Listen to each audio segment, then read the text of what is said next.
Hey guys, nice to meet all of you. I'm Dr. Patrick. I will be your instructor this semester for managerial accounting.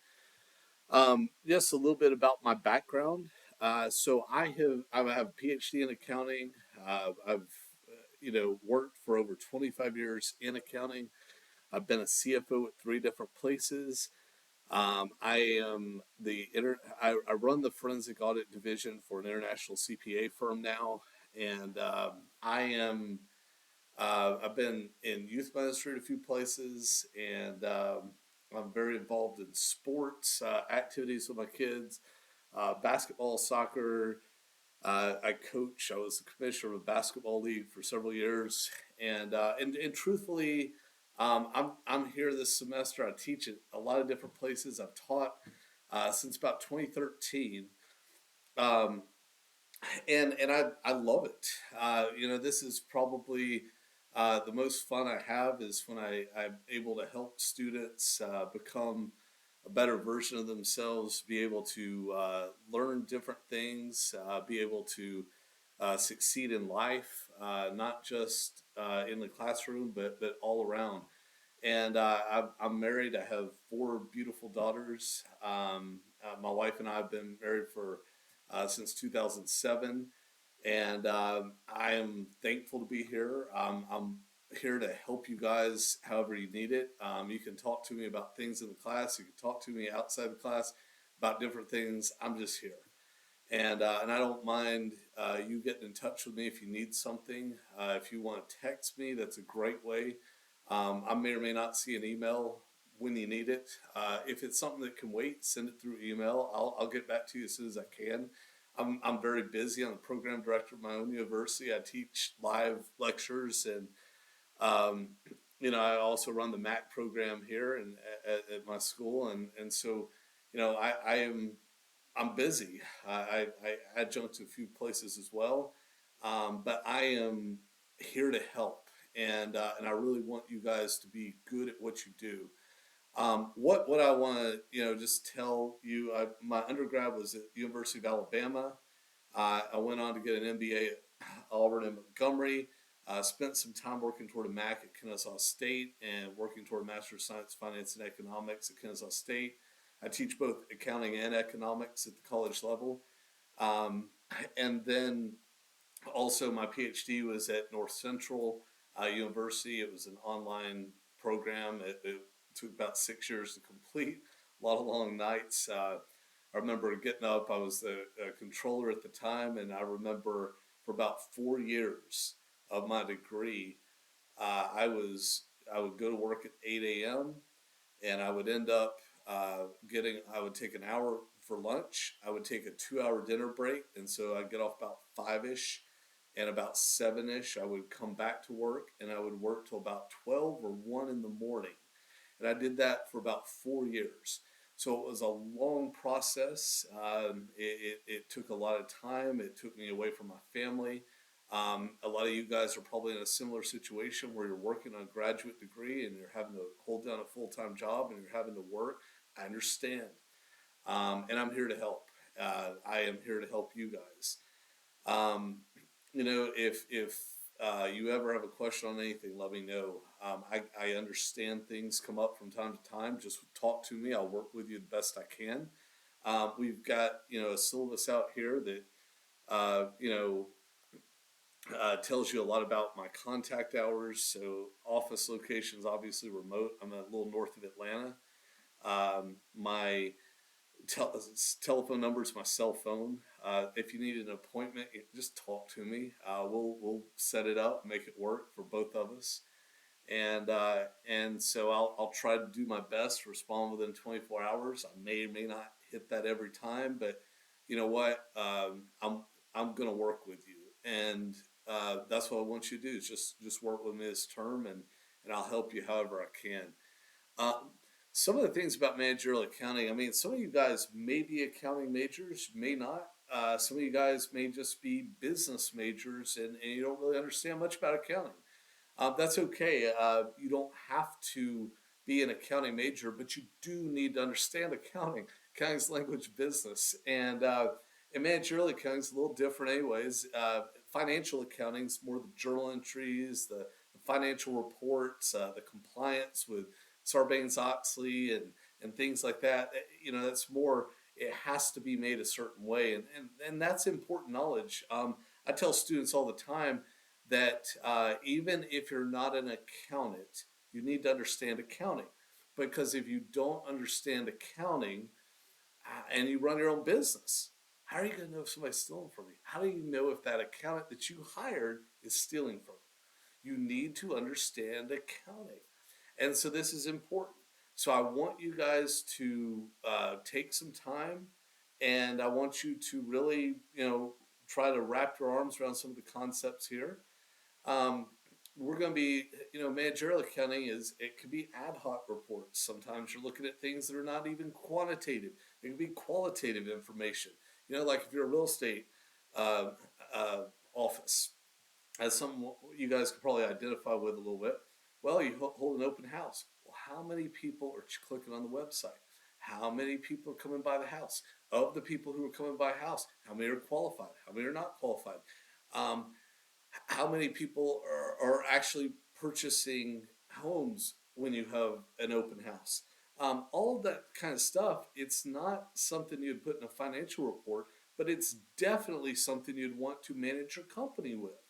So you have to sort of think outside of the box when you get into managerial accounting and say, what is it that we're looking to do here? And it's more about relationships.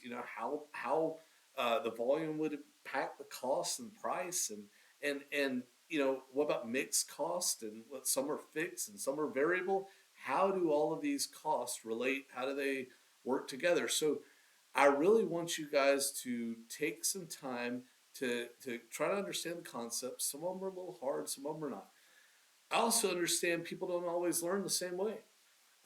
You hear me talk all the time, that may not help. Um, I also have some good resources that McGraw Hill provides. I provide that.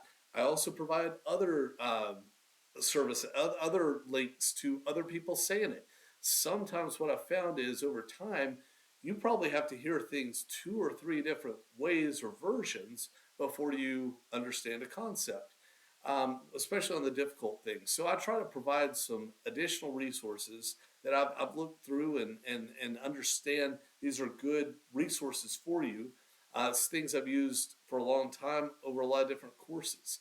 And so I want you guys to really try to read the material. You have smart book exercises in here. Those smart book exercises will, in fact, I'll just go right there to you have to have McGraw Hill Connect. You won't be able to pass the class if you don't have it. If you don't have it from day one, not a problem. All you do is you contact their tech support. You just Google McGraw Hill Tech Support Higher Education, and you will find you can contact them, and they'll give you a free 2-week version. Sometimes you order your book, it takes time to come in. They do it for that reason. But you will have to pay for a subscription. You will have to have that Connect course. Um, you need to watch all the lectures that are out there for you, including the announcements where I'll send additional materials. You want to ask questions when you can. Make sure you submit your due date assignment or your assignments by the due date. Always there's an exception that comes up. Don't tell me after the fact, tell me before the fact. Let me see how responsible you are. I mean, you guys are graduate students. Don't blow something off and, hey, I forgot about it. No, that's different. You know, I want you guys, if you're having a family crisis, emergency, something came up, talk to me. Let me know what's going on. I'll work with you. Okay? Um, Make sure you're studying regularly in a graduate exam. I told you what my schedule was like. Man, that wasn't a lot of fun. Waking up at 8 a.m. and then, going to work, looking at a computer screen all day in accounting, taking an hour break, rest my eyes, come home, do take another break. I've got 4 daughters at home. My weekends are covered up with sports. I have to let my wife basically be a single parent, run the home for 4 years. Not a lot of fun for her either. Not great on my part, but we were trying to get to a different place. And so I do understand there are some sacrifices that you have to make. And to better yourself, to further your education, you got to make those sacrifices. And but the payoff's worth it. You guys want to do that. It is definitely something you need. It will give you more opportunities. You can look at unemployment statistics, and they're better the more education you have. If you guys are interested in any PhD programs, things like that, talk to me. I know a lot about that from an AACSB and an ACBSP. I spent about 13 years researching it before I picked my path. And there's a lot of different ways, a lot of different things you can do. I just want you guys to be aware that there's opportunities out there all across the board.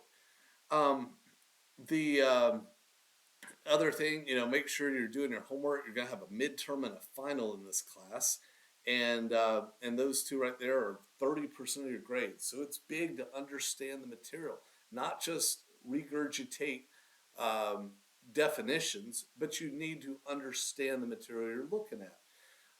The Smart Book assignments, the McGraw-Hill Connect, that makes you read the book. Okay, it's only 7% of your grade, not a huge number, but it's 7% of your grade just to read the material. I put it on the lowest setting so that it asks you the least amount of questions per chapter. That's it. It's just making sure you're reading it. It'll still take you about 30-ish minutes, maybe an hour, depending on how fast you read. Um, but then there's homework problems, and those homework problems, that's 14% of your grade. So you've got 21% of your grade between those smart book assignments and your homework assignments. That's a 20% of your grade. Your quizzes are 28% of your grade. So you're looking at another 30%. Your weekly smart book, homework, and quizzes. You're looking at 50% of your grade right there. So 50% of your grade is happening every single week. That's important. Um, Another 10% of your grade is going to be discussion board questions. Now, where people lose points on discussion boards, you don't submit it your initial post. It's not substantive. It needs to be 600 to 800 words. It's not substantive. You're not adding value. You're not using resources, outside resources, to support your points. You're not getting it in by Wednesday of every week. You have to post your initial out there before you can even see what anybody else says, and you need to put it out there on Wednesday so that your fellow classmates will be able to respond to it. You have to respond substantively, that means about 300 words per post, by Sunday night to two different peers. So you have 600 words that are due by Wednesday, 600 to 800. And then you have another 300 words times two, so another 600 words due by Sunday. So there's only 4 discussion boards in the class. Not that much. But those are important things you need to watch so that you don't lose points needlessly. That's 10% of your grade right there. That's blocking and tackling. So we just went through 60% of your grade blocking and tackling. Easy stuff. Okay? I say it's easy. It's work. It's work. But it's the basics. It's the basics. Okay? Also, another 9% of your grade is divided up into 3 projects. And I set up the discussion boards over different topics than I set up the projects under. The projects are going to be focused on like master budgeting, responsibility accounting systems, capital budgeting. We're looking more at that kind of information for the projects. But for the discussion boards, it was centered more around like activity-based costing, process costing, job order costing, things like that. I wanted to look at other areas when we got into the discussion boards than what we were looking at on the project, so that they were complementary. So now that you're discussing different things you'll see in the workforce, I want you to discuss and apply different concepts in the workforce as well. And then the 30% is your exams. So exams are hard, but they're open book. You're taking them at home. Um, I I want you to have resources. So I'm not against you using that. So I put this class together with a certain level of rigor associated with it. It's a graduate level class. You got to have that. But I'm not trying to overwhelm you. I'm trying to make it fair. I'm trying to make it something that's doable. I know you guys got a lot going on, but I want you to know there's a rigor associated with it. I mean, your degree needs to mean something. You know, my undergraduate, I say this to students as well, and sometimes this helps put things in perspective. So my undergraduate was from the University of Alabama. Went there at age 18. Didn't know anything. You know, didn't even understand accounting. Didn't get any of that. I ended up with I was there 93 and 97. So I'm turning. You know, I've been out for a long time. I'm old. Been around for a while. So when I was getting that degree, I remember I started out in engineering, and I went there and they told me I'd stay 3 hours for 1 hour in the classroom. I said, okay, that's great. That was my what I thought I wanted to be. They talked me out of it during orientation. I said, okay, that's not going to work. What else is there? So they gave me something that was 2 hours for every 1 hour in the classroom. And that was business. And I said, of business, what is the thing I can get a degree at or get a job at? What's something that's useful? And so I went with accounting. Well, I didn't like accounting, and everybody in my family was in education. My dad was a coach. My mom, he did wrestling, track, football, basketball. My mom was an English teacher. My grandfather was a superintendent, and he was in charge of accrediting all the kindergartens through colleges in the state of Alabama. My brother now runs a doctoral program out of South College. He created that from zero, and it's gone up to about 1,000 students in 3 years where they haven't even advertised it, and they're about to start putting $1 million a month behind the advertising. So he's expected to be a major player in the doctoral space. First SACS competency-based program in the nation. He created that. People are trying to figure out how that works. Everybody else has been in education my way. I did accounting, and then I got a doctorate so I could teach. I love teaching. I love helping people learn. And so when I started out in accounting, nothing made sense to me. I remember debits, credits, man, that's so arbitrary, it doesn't make sense. I did 27 hours in marketing, had A's in my marketing classes, never made an A in my undergrad accounting classes, just didn't do it. Didn't understand it, didn't get it. In fact, I was so clueless that I graduated the University of Alabama with 3.0. Never read a book, never studied. That's problem number one. 3.0 average. Got out of the workplace. I was at my first job, and at my first job, I'm sitting here, and I'm looking. We're just data entering, taking an invoice, and we're data entering it, putting it into the system. And I'm 22 years old, fresh out of school. Everybody in my family's done education. Nobody's done business. Can't ask them anything. I'm just data entering everything. You'd think I'd know this. But I said one of the stupidest things I've ever said in my life. And I said it out loud in front of the other coworkers. And I said, oh, after 2 to 3 weeks of data entering, I didn't see the checks processing. I didn't understand what was going on. I said, oh, we're paying bills. My coworkers all laugh at me. And they're like, what in the world did you think you were doing? I couldn't believe how stupid I was that I said something like that. So I remember going back to college. I was at Auburn and Montgomery, and I was in my first class at the time. And I remember making an in that class I made an 89.25 as cost accounting, and it was my first class I was taking. And the teacher had told me that if you were between an A9 and A95 and you do the extra credit, you will end up getting, I'll round you up. I did the extra credit. It was a presentation I do in class. I did that, and I didn't get rounded up. I was irritated. I went to him. I tried to plead my grade and all that. Didn't do any good. Um, I went to my boss at the time, who was a controller. She was a 4.0 student. She was like the darling of their accounting program. She told me that. That was her words. And she She won every award. She never made a B, never came close. She was one of the smartest ladies I've ever known. As my boss, I was privileged to work with her, and I remember her telling me, you know what, take it from a 4.0 student. It's not the worst thing in the world when you don't make an A. I said, I don't know. It was irritating to me. I'd wait a long time. I knew what I was talking about now. I had some work experience. I was really irritated. I came up that short. It was frustrating, especially when I felt like fairly I deserved to be bumped. But that's okay.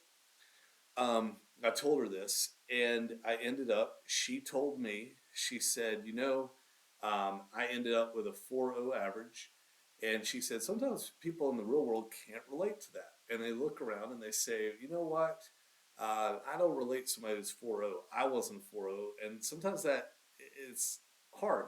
So to make a B in a class isn't necessarily a bad thing. She said it shows academic rigor in the program. I said, okay. And she said, so if that's your B, make that your 1B. I said, okay. I took her at her word. I finished with a 3.9. Nothing else was close. I went and enrolled at the MAC program at Kennesaw State. I needed 18 hours, so I needed to take 9 additional courses. I had 6 that transferred in, so it gave me 15 to 30, 50% complete. But I only needed 18. That's why I did 4.0 there. Master of Science, Finance, and Economics, West Texas A&M. Went over there. Um, I needed 4 more classes to be certified in economics. Took those and 4.0 there. In my PhD program at North Central, a lot of work. I finished with a 3.98 with 60 hours total. I made an A minus in one class. Everything else was higher. It wasn't close. And what I'm trying to tell you is that sometimes you get knocked around and you don't fully understand the subject. Don't let that define you. Don't let it define you. Don't let your failures in a certain area mean you can't be something or do something. I've been a CFO at 3 places. I've worked for some really big companies, really good places. I've climbed the ranks. I've seen a lot. Um, I run, I'm called a forensic audit consultant. I run the department for an international CPA firm. People report to me. So I'm letting you know that um, you don't have to be perfect with your academics, but I want you to be successful. And there's a difference in being perfect, and there's a difference in being successful. I want you to be successful. So I'm here this semester. If you ever have a question, if you ever have something you need from me, call me, and I'll help you. I'm here to help, and I do care about your success, and I share all of that to let you know I'm a human, I'm a person. I've gone through struggles. I understand it. You don't have to be flawless. Um, you do have to get up again when you get knocked down. And so, if I can help you guys with anything, let me know. That's why I'm here. Man, I look forward to this term, and just reach out to me with anything you need. I'm here for you. Talk to you guys soon. Take care. Have a great semester.